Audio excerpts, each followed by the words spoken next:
Sa spotlight rong buntaga mga kapuso, naghisgot mo kita kaganiha og inila nga fashion designer dito sa Europa. Ato sang ilailahon karong higayuna mga kapuso, Cebuana ni siya nga crochet maker. Nganong nainganyo man siya niini, dili lang pang pastime na himo na gyud niyang panginabuhian sab tungod kay nabaligya na niya ang iya mga pieces niini. Atong ilailahon karong buntaga mga kapuso, si Rica May Flores. Mayong buntag, Rica, welcome sa GMA Regional TV Live. Kumusta man ka karong buntaga? Good morning, Sir Nick. Good morning to all my friends and family who are watching right now. To all of mga kapuso, good morning. Sa may gikabisihan ni mo rong pandemya, Rick, or mas napalambo gyud imong talento sa pag-crochet? During this pandemic, Sir Nick, I was watching and learning crochet tutorials and patterns to enhance my skills in crocheting, and I started my small business, which is Kai Stitch and Crafts, November last year. Kano saan man gyud ka nagsugod ini, Rica, sa pagkat-on pagganchilyo? Actually, Sir Nick, when I was in grade 6, still 12 years old, gitudloan mi sa mga advisor o crochet, Sir Nick, and gipahimo mi niya og sling bag, which serves as our project.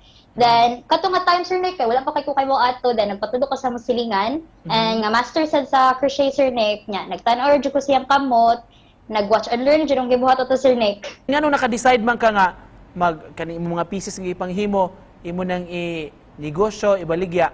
Because of this pandemic, Sir Nick, my father's income was affected. So, as the eldest daughter, I want to help in a small way. Then, nakatabang-tabang na po siya sa among everyday needs, Sir Nick, and I am willing to continue to provide for my family. Pila naman ikabuok imong nabuhat, Rick, ug unsa man nga mga items imong nagama na, kanyo show it to us? Siguro 50 plus na, Sir Nick, and money, Sir Nick, akong samples, bags, akong gisuot karon nga cardigan, nya mga cup holders, mga teddy bears, nasad ko yung mga bucket hats, ug uban pa, Sir Nick, makahimo sad ko og swimsuit, trendy tops, coordinates. Like pananglit ka na imong gisuot nga cardigan, pila man nimo ka adlaw o semana gibuhat?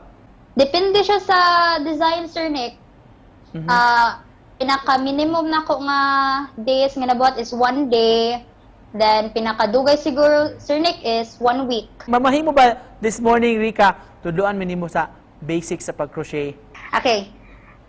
There are two main materials in crocheting, the hooks and the yarn. There are different types of sizes sa hooks. Mag-base na siya sa yarn nga imong gamiton. Then, magbuhat ka og slip knot, mo nay first nimo nga buhaton, and ang foundation chains, mo na siya, Sir Nick. Ang foundation chains, then magkuana din ka og mga stitches, then there are lots of stitches jud in crocheting, Sir Nick, but the basic and most used stitch, Sir Nick, are single crochet, half double crochet, and double crochet. And personally, I like to use half double crochet kay stretchable siya, Sir Nick, and at the same time, dili siya nipis. Unsay fulfillment na hatag ining pag-crochet sa imo?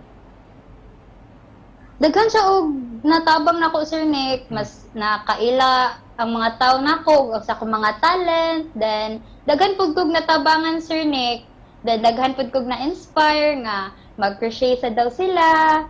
Isip usa ka youth, Rica, how will you encourage people, mga batan-on like you, nga kaingon ani sa pagdiscover sa ilang kaugalingon nga skill, ilang abilidad, instead nga murag passive ra kayong wala sila buhaton sa ilang balay?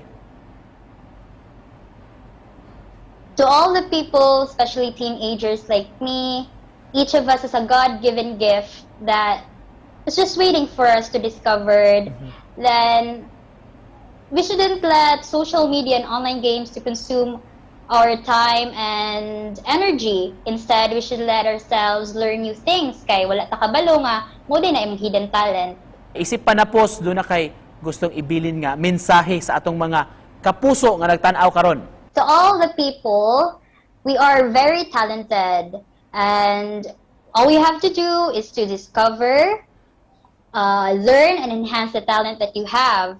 And it's better to to make an income out of it too. Just keep practicing lang jud and enjoy what you're doing. Alright, thank you so much for joining us this morning pagpaambit sa imong abilidad mga kapuso. Batanon nga si Rica May Flores. Salamat kayo, Rica! Thank you, Sir Nick!